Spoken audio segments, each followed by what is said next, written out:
Ini caranya seperti ini, kita putar aja. Nah, lebih enakan pakai tangan kalau menurut saya.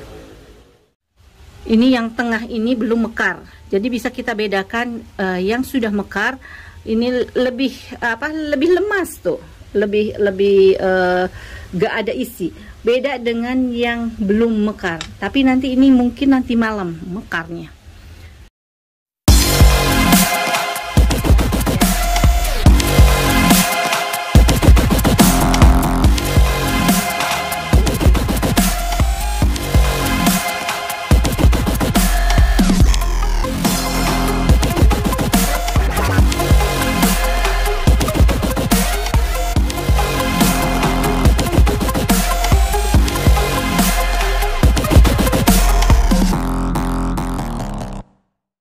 Assalamualaikum, selamat pagi. Pagi ini saya ingin melihat kondisi bunga wijaya kusuma yang tadi malam sudah bermekaran. Nah, pagi ini kondisinya seperti ini untuk wijaya kusumanya. Jadi si bunganya sudah tidak mekar lagi, sudah kuncup, sudah layu sama sekali. Tidak, kalau semalam kan mekar begitu bagus ya, begitu kelopaknya begitu besar. Nah, ini dia sudah layu, sudah tidak wangi juga. Nah, untuk bunga wijaya kusuma ini yang ini memang daunnya lebih besar ya dibandingkan yang di konten kemarin. Ini dia bunganya daunnya lebih tebal dan lebih besar. Jenisnya pun untuk bunganya juga lebih besar. Nah, untuk bunga wijaya kusuma ini memang ada macam warna ya. Ada yang pink, merah, orange. Tapi itu memang sangat susah. Kebanyakan sih warna putih yang banyak ada di pasaran. Kalaupun ada yang warna-warna yang tadi saya sebutkan, pink ke orange kayak gitu, itu sangat mahal dan biasanya tidak terlalu wangi seperti yang putih. Nah, untuk setelah proses mekar ini, saya biasanya akan melakukan proses pemangkasan atau pemotongan si bunga yang sudah kuncup ini. Karena apa? Supaya nanti dia bisa lebih memicu daun dan pertumbuhan selanjutnya, dan kemudian nanti bunga kembali gitu. Nah, kalau dibiarkan biasanya itu akan lebih lebih lama dan lebih menghambat pertumbuhannya. Biasanya saya hanya dipotong seperti ini aja, atau bisa juga pakai pisau. Jadi saya biasanya dipotong begini aja. Biasanya saya putar gitu ya. Tapi sebentar ya, saya minta bantuan untuk memegang kamera ini ya, sebentar ya. Tapi untuk sebelumnya saya akan ceritakan dulu untuk pemeliharaan bunga wijaya kusuma ini bagaimana sehingga bunga wijaya kusumanya ini bisa lebih subur seperti ini. Pertama memang dibutuhkan perawatan. Hanya sih perawatannya untuk wijaya kusuma ini tidak terlalu rumit ya. Jadi untuk para pencinta botani channel yang mungkin sibuk tapi ingin memiliki bunga yang cantik-cantik, bisa salah satunya adalah wijaya kusuma. Karena wijaya kusuma ini tidak perlu disiram tiap hari. Saya melakukannya penyiraman hanya kadang 2 hari sekali, kadang 3 hari sekali. Kita lihat kalau lagi musim hujan ya udah 3 hari sekali. Tapi kalau musim kemarau bisa 2 hari sekali. Dia memang cukup disiram basah, tapi tidak usah banjir ya.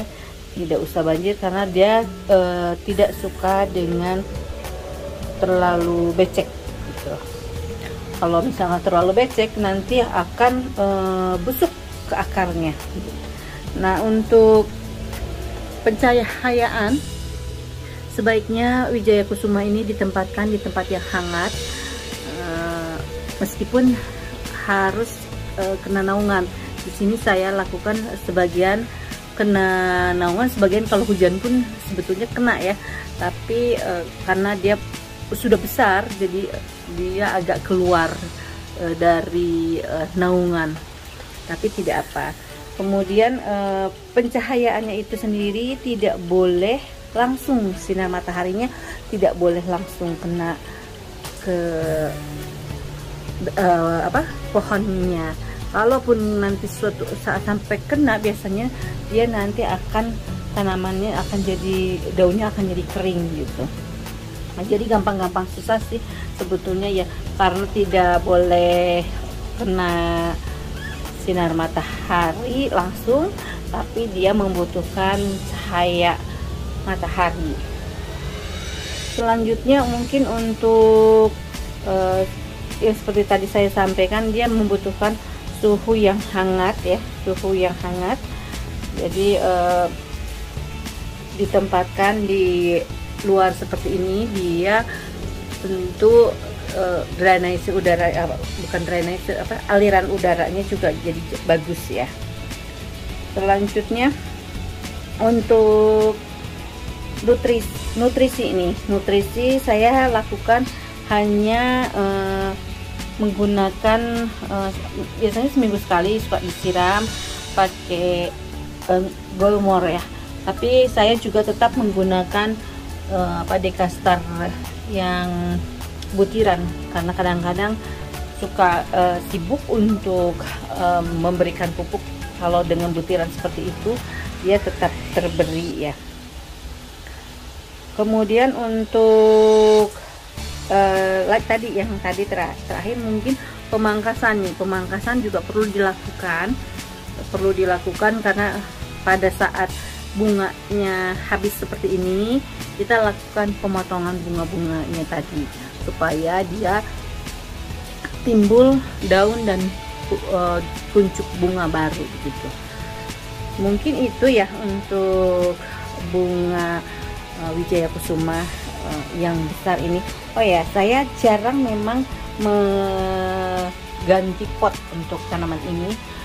Memang agak dibiarkan seperti itu supaya dia lebih rimbun, karena katanya lebih disiksa dia lebih bagus katanya, tapi saya juga kurang tahu ya memang. Tapi kalau untuk penyiraman juga, kalau udah kering baru disiram, kalau masih basah saya nggak siram gitu.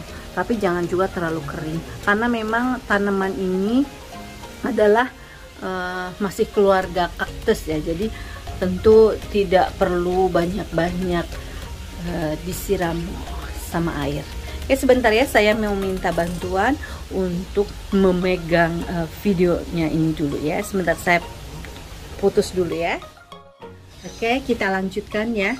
Saya sudah dapat bantuan nih untuk memegang videonya. Selanjutnya, untuk supaya tanaman kita bisa cepat berbunga lagi, kemudian daunnya bertumbuh lagi dan berbunga lagi ke depannya, biasanya saya lakukan itu akan begitu 1 hari mekar, besoknya saya akan potong di ujung sini. Bisa potong dengan pisau yang tajam, atau biasanya sih saya potong dengan tangan aja seperti itu. Saya akan lakukan kedua-duanya ya. Ini kalau misalkan dengan pisau, menggunakan pisau yang tajam seperti ini, kita pegang aja ininya, jadi pelan-pelan ya, supaya nggak kena daun. Cukup keras sih ini, emang agak pelan. Nah, wah, sedikit kena daun. Nah, makanya saya lebih suka hanya dengan tangan, jadi dia tidak melukai daunnya. Sebentar, saya simpan dulu ya. Nah, saya lakukan yang sekarang, yang berikutnya tanpa pisau ya, tanpa pisau. Kita pisahkan. Nah, ini kita pisahkan. Daunnya memang si bunga sudah habis tuh. Tadi subuh dia sudah tidak tidak mekar. Ini caranya seperti ini. Kita putar aja. Nah, lebih enakan pakai tangan kalau menurut saya. Lakukan semuanya seperti ini. Jadi dia tidak melukai daun. Kalau tadi kalau kena pisau dia luka daunnya, kasihan. Oke, kita putar saja gini. Nah, ini satu lagi ya. Semalam memang mekarnya itu sampai 6, 7 dengan yang kemarin. Nah, jadi seperti itu. Kita lakukan yang di bawah ya. Ini kebetulan yang di bawah itu ada yang satu belum mekar. Mungkin mekarnya nanti malam baru mekar. Ini yang tengah ini belum mekar. Jadi bisa kita bedakan yang sudah mekar ini lebih lebih lemas tuh, lebih gak ada isi. Beda dengan yang belum mekar. Tapi nanti ini mungkin nanti malam mekarnya. Oke, kita potong yang ini. Kita putar aja begini. Nah, hati-hati jangan sampai mengganggu yang satunya. Oke. Nah, ini nanti malam akan mekar karena dia sudah mulai kembung seperti ini. Kalau bunga Wijaya Kusuma dia mulai gendut, seperti kayak ditiup balon, itu tandanya dia akan mekar meskipun bentuknya masih kecil. Mungkin itu tips dari saya untuk para pencinta Botani Channel. Kalau ingin bunga Wijaya Kusumanya bisa berbunga kembali, ingin banyak, jadi lakukan pemangkasan seperti tadi. Nanti di konten selanjutnya saya akan mungkin memberikan tips bagaimana memperbanyak bunga Nusa Indah. Selamat siang, selamat beraktivitas. Terima kasih sudah menonton Botani Channel. Semoga ini bermanfaat. Sehat terus. Assalamualaikum warahmatullahi wabarakatuh. Jangan lupa ya, like, share, dan subscribe. Saya masih menunggu nanti malam untuk bunga ini. Assalamualaikum.